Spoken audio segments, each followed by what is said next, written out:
So hello everyone, કેમ છો બધા? મજામાં. હું વત્સલ જીરા સ્વાગત કરું છું તમારા બધાનું મારી યુટ્યુબ ચેનલમાં. સો ગણપતિ આવી રહ્યા છે. આઈ હોપ તમને જન્માષ્ટમીનો વિડીયો બહુ જ ગમ્યો હોય તો પ્લીઝ એ વિડીયોને પણ લાઇક કરજો. ઉપર આઈ બટન પર હશે. હવે નેક્સ્ટ જે ફેસ્ટિવલ છે, ઇન્ડિયાનું બિગેસ્ટ ફેસ્ટિવલ છે, એ છે ગણેશ ચતુર્થી.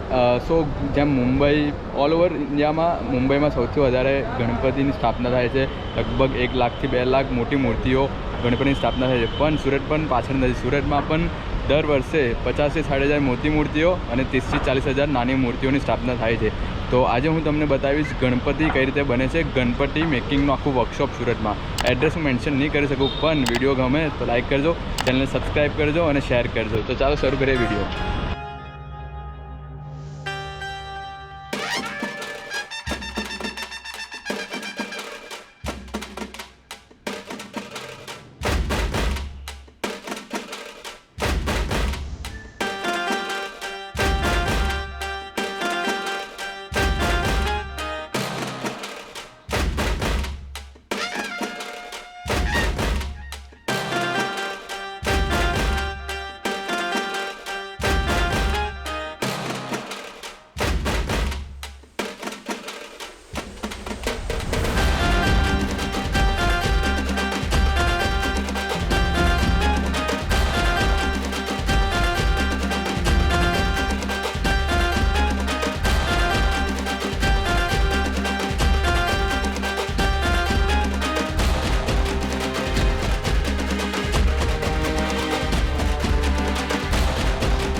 તો એ તમે જેમ મોટી મૂર્તિઓ જોઈ તેમ હવે નાની મૂર્તિઓનું પણ તમને બતાવી દઉં મેકિંગ કઈ રીતનું છે. આખું નાની મૂર્તિઓનું ગોડાઉન છે. જે પેલું ગોડાઉન હતું તેની એક્ઝેક્ટલી બાજુમાં જ છે. નાની મૂર્તિઓમાં તમને બતાવો એ રીતે. સૌથી પહેલાં જે બીબા આવે, બીબાની અંદર પ્લાસ્ટર ઓફ પેરિસ પીઓપી છે તેને ભરવામાં આવે. એન્ડ ધેન જેમ તમે જોઈ શકો છો, પેલા અંકલ એને શેપ આપે છે અને પછી એને ચોંટાડવામાં આવે અને લાસ્ટમાં આ રીતે એનું ફિનિશિંગ થાય. તો ઓલ ઓવર પ્લાસ્ટર ઓફ પેરિસની મૂર્તિમાં બીબા હોય, જે તમે પીઓપી ભરી દો અને એનું શેપ આવી જાય. હે ગજાનન હે ગજાનન હે ગજાનન સો આજના વિડીયોમાં મેં તમને પ્લાસ્ટર ઓફ પેરિસની મૂર્તિઓનું આખું ગોડાઉન બતાવ્યું, નાની અને મોટી બંને. હવે જે આવશે તે માટીની મૂર્તિનો હશે, તો એના માટે પણ સ્ટે ટ્યુન બનાવ્યો. વિડીયો થોડો લોંગ છે પણ મજા આવશે જોવાની, ઇન્ટરેસ્ટિંગ છે થોડો. તો હેલો એવરીવન, ગઈકાલના પાર્ટમાં મેં તમને પીઓપીની બધી મૂર્તિઓ બતાવી હતી, જે મોટી મોટી પીઓપીની મૂર્તિઓ બને છે. હવે આજે હું તમને બતાવીશ માટીની મૂર્તિ. એડ્રેસ એકવાર તમને બતાવી દઉં. આ છે સંદેશ પ્રેસની ગલી. આ સંદેશનું પ્રેસ છે અને સામે જ બધા અહીંયા માટીની મૂર્તિઓ બનાવે છે. 1 2 એન્ડ 3 અને આગળ બીજા 4 5 છે. તો આજના બ્લોગમાં આપણે જોઈશું કે માટીની મૂર્તિઓ ક્યાં બને છે, કઈ રીતે બને છે. તો ચાલો વિડીયો શરૂ કરું. સો ગાઈઝ, માટીની મૂર્તિઓ પણ લગભગ 10 થી 12 થી 15 ફૂટ જેટલી છે. તમે જોઈ શકો છો તે પ્રમાણે બધી 15-20 ફૂટની માટીની મૂર્તિઓ પણ બને છે. માટીની મૂર્તિઓ બહુ જ હેવી હોય છે, 15 ફૂટ 20 ફૂટમાં, બિકોઝ કે આમાં પ્યોર માટી હોય છે અને એ બહુ જ હેવી હોય છે. એને ઉચકવા માટે પણ ક્રેનને એ બધાનો યુઝ થાય છે. હજુ બધી મૂર્તિઓ ઓન પ્રોસેસ છે, એટલે એક ફરીથી વિડીયો પાછો બનાવીશ જ્યારે બધી મૂર્તિઓ કમ્પ્લીટ થઈ જાય. સેમ એઝ પીઓપી પણ હજુ બધી બનતી છે. તો આ બ્લોગમાં ખાલી તમને માટીની મૂર્તિઓનું સ્ટ્રક્ચર જોવા મળશે. सर जी, आपका नाम क्या है? तुषार भाई. तुषार भाई, आप कहाँ से हो बेसिकली? कोलकाता से. सो आप कितने टाइम से मूर्तियाँ बना रहे हो ये गणपति की, और सारी मूर्तियाँ वैसे तो?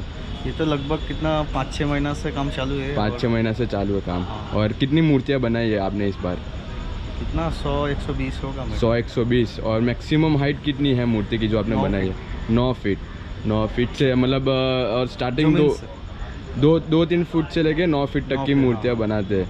और कोई मूर्तियाँ बनी है अभी के बाकी है, कोई कलर काम वगैरह हो गया कलर काम अभी चालू होने वाला है, मिट्टी का काम फिनिश हो रहा है। फिनिश हो रहा है। और आप कस्टमाइज भी बनाते हो कि अपने हिसाब से ही मूर्तियाँ बनाते हो? कोई कस्टमर के हिसाब से भी बनाते हैं, कस्टमर के अपने हिसाब से बनाते हो, चलो बढ़िया।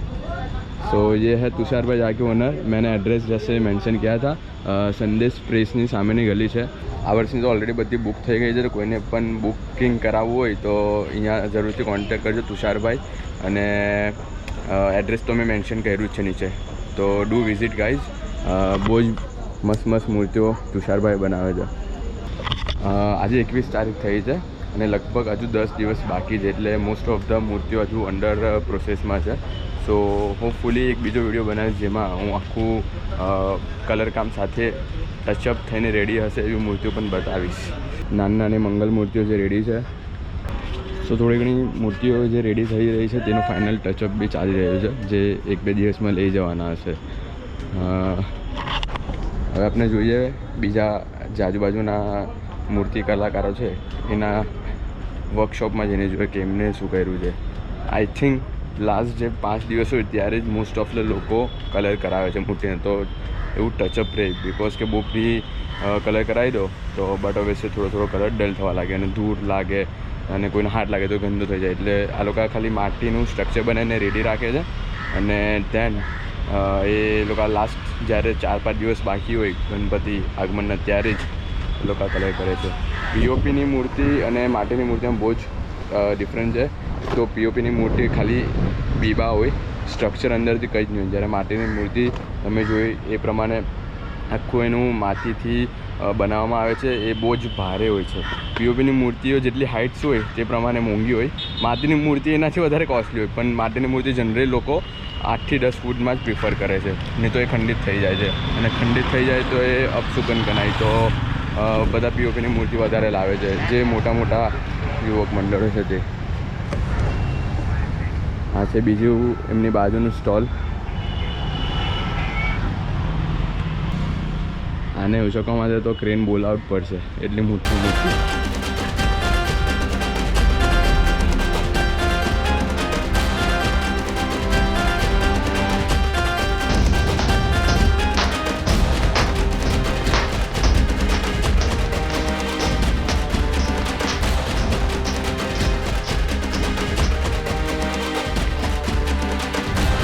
તો ગાઈઝ આ છે ઓલ ઓવર આજનો મીટિંગનો વિડીયો, ગણપતિ વર્કશોપ। મેં તમને બંને બતાવી દીધા, પીઓપી અને માટી। પીઓપીમાં મેં એડ્રેસ મેન્શન કરી શકું એવું નથી, બિકોઝ કે એ થોડું કોન્ફિડેન્શિયલ છે, બિકોઝ કે ત્યાં બધાને પરમિશન નથી જવાની। સો માટીવાળું જે વર્કશોપ હતું ગણપતિ મેકિંગનું, એનું મેં આખું એડ્રેસ નીચે મેન્શન કર્યું છે। ઇફ તમે નેક્સ્ટ યર કંઈ પ્લાન કરતા હો તો શ્યોર એકવાર આ વર્કશોપની મુલાકાત લેજો। તુષારભાઈનું નીચે ડિટેલ પણ મેં મેન્શન કરું છું, અને બસ વિડીયો ગમ્યો હોય તો લાઇક કરજો, શેર કરજો, ચેનલને સબસ્ક્રાઈબ કરજો। હજુ બીજા બહુ બધા ગણપતિ આગમનના હવે હું લઈશ વિડીયો, એ પણ ચેનલ પર જોવા મળશે, તો મેક શ્યોર તમે બન્યા રહો ચેનલ પર। તો મળું તમને નેક્સ્ટ વિડીયોમાં। Stay tune guys, by.